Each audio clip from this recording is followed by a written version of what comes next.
Well, there is quite a contingent of Canadian entertainers at Clinton inaugural events. Raffi, Celine Dion, K.D. Lang, Bruce Cockburn, and of course, rompin' Ronnie Hawkins, who was in a class by himself. He's lived in Canada for years, but he was born in Arkansas, and he's also an FOB, a friend of Bill. Governor Clinton used to have Hawkins over to the State House to entertain, and President Clinton made sure Hawkins was part of the big show in Washington as well. Paul McGrath followed the Hawk on his excellent American adventure. Ready, everybody? Come on. 1, 2, 3.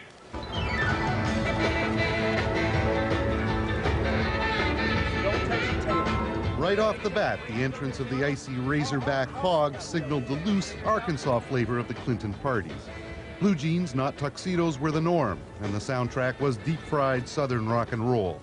It was an old home week atmosphere with familiar food and drink for the visiting Ronnie Hawkins. Well, I'm so happy to meet the Hawk. Well, it's a pleasure, dear. I thought, how could you be an Arkansas girl and not know me? The Hawk was in his element with musical friends like saxophonist Clarence Clemens, the great fiddler Vassar Clements, the band's drummer Levon Helm, and the band's producer John Simon. A rock and roll president, boy, I like that. Canadians were everywhere. Pianist Rick Bell, an old Hawkins sideman, and the band's keyboard player Garth Hudson. They both backed up the performances at the opening Blue Jeans Bash, a 5-hour parade of rock celebrities. You remember Wild Willie, Garth?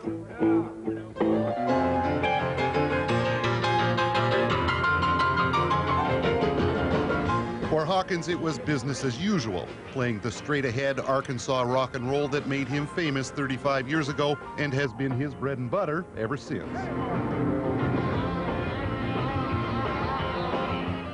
He's passed it on now to his Canadian-born son, an accomplished guitarist. It's been a while since the Hawk had this stellar a band behind him, and he drank it right up. My little Willie, what's your baby gonna say? My little Willie, what's your baby gonna say? When the police come, take a Willie away. After he won the election, we got a letter saying that, you know, if I could change our itinerary around to where we could show up for the, you know, for the inauguration and stuff. And so I thought, boy, that would be fun. And so that's what we did. So it took you about 2 seconds to say yes to that. Oh, I didn't have to think that long.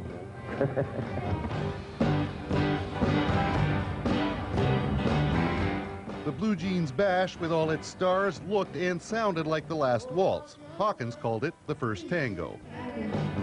Come downtown, get the rumble in the day. Oh, you don't know the shape I'm in. The Clinton influence was clear in the Southern cooking and in the unanimous sense of imminent change. On the stage, a new crowd of once anti-establishment performers. Goodbye to White House regulars like Frank Sinatra. Hello, Bob Dylan.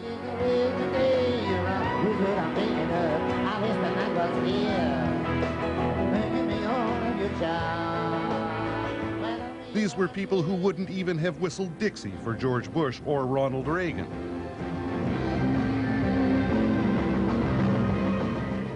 Well, what does it mean for, you know, to have that kind of music, to have all those rockers on stage in support of a president? It used to be rock and roll was the enemy. But I've never seen it. Oh, man, when I started playing rock and roll, you were 2 pay grades below a prisoner of war. I'm not kidding you. And, you know, the churches were preaching against us and the schools. You know, I mean, it was tough. But it used to be the outlaw music, and here it is now, clearly part of the establishment in Washington. Well, that's because everybody's outlaws now. You'd be hard put not to sense the change here in Washington. The inaugural parties that Ronnie Hawkins has come here to help kick off are happening in small clubs, and there's barely a tuxedo in sight. You can only guess at what that means for the Clinton presidency, but suffice it to say, in 200 years of inaugurals, Washington has never rocked like this. Here, it's a smaller but wilder Arkansas party. The Hawk came to Canada 30 years ago, loved it, and stayed. But in Arkansas, memories are long and heroes are never forgotten.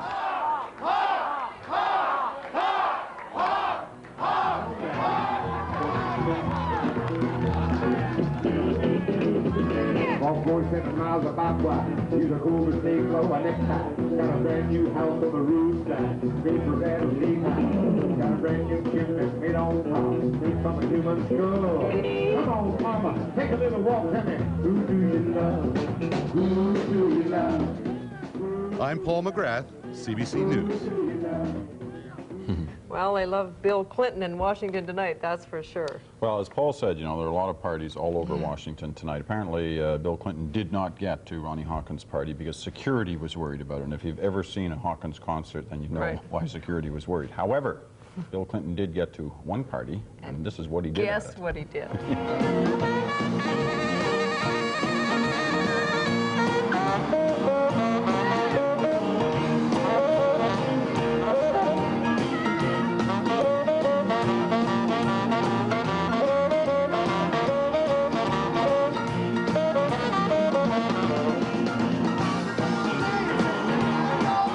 Changing.